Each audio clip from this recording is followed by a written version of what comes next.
Assalomu alaykum hurmatli YouTube ishqibozlari, musofirda yurgan aka-ukalar, qadrli obunachilar. Mana bugun navbatdagi darvozamizni Toshkent viloyati Angren shahriga olib kelib o'rnatdik, Chinobod mahallasiga. 4:30 ga 3:10 bo'lgan bu darvozamiz mana juda chiroyli variantda, juda chiroyli holatda o'rnatildi. Darvozamizni ko'rishlaringiz mumkin bemalol.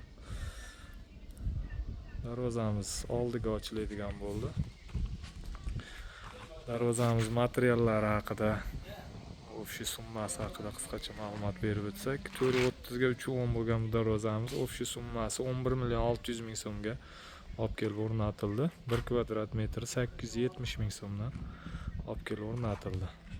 Darvozamizda stoykalari 10 ga 5 shiviller bo'ldi.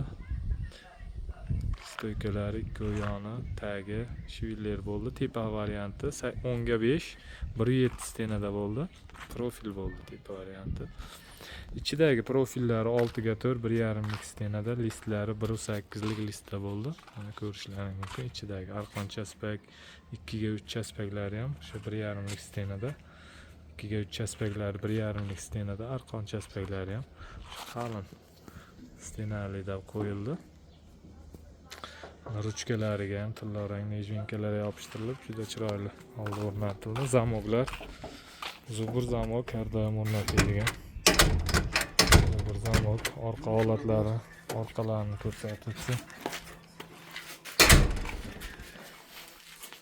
Mana orqa holatlari, orqalari ham tekis, plotniy bo'lib, juda chiroyli holda o'rnaldi.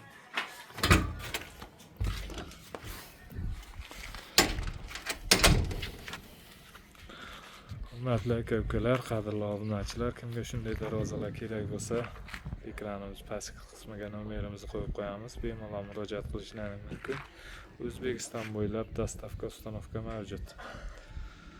Unda kanalimizga yangi bo'lgan bo'lsalaring, obuna bo'lib, like tugmachasini bosib, videomiz keng tarqalishiga hissa qo'shasizlar degan umiddamiz. Hamda doim videolarimiz kuzatib borsalaring, keyingi videolarimizda ham kraska sepish, o'rnatish jarayonlarini qo'yib borishga harakat qilamiz. Doim sog' bo'linglar, salomat bo'linglar.